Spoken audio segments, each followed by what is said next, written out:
Hello po, ito po si Nanay na magluluto na naman po ng ating ulam. Samahan niyo po ako, tapusin niyo po ang video para awahan niyo na. Salamat! Ayan, alam niyo naman po siguro kung ano to Karne po na pinalambot. At ito, mga gabi. Nahuhulaan niyo na kung anong lulutuin ko, no? Ayan. Ang gabi po ay isinasabay sa papagpapalambot po ng karne, no po? Kasi matagal po siyang lumambot, so habang nagpapalambot po tayo ng karne, pwede na po natin siyang ilagay para po dahan-dahan na rin po siyang naluluto kasabay ng karne, di ba? Menos po kayo sa oras.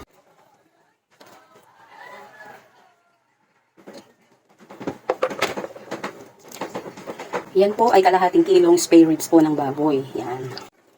Yan po, kumukulo na ang ating kamatis.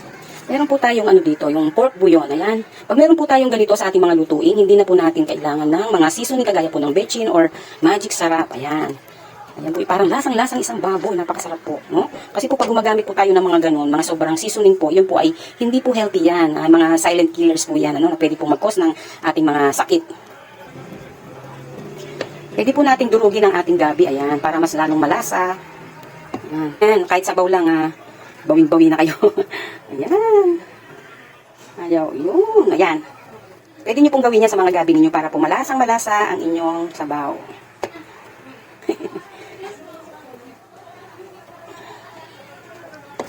Pwede na po nating lagay ang ating sampalok. Ayan. Gumagamit po kami dito sa Pampanga ng bunga talaga ng sampalok. Hindi po kami gumagamit ng mga yung powder.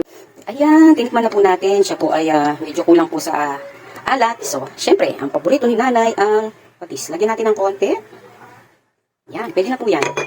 Yan, patis. Napakasarap.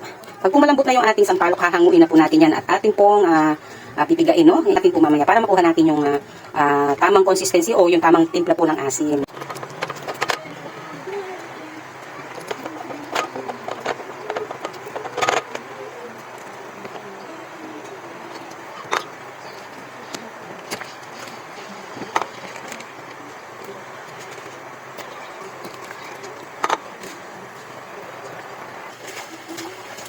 So na ang ating sinigang.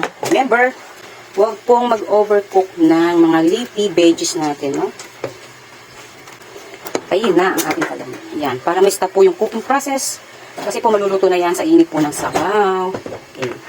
Luto na at enjoy po ang ating spare ribs sinigang. Yan.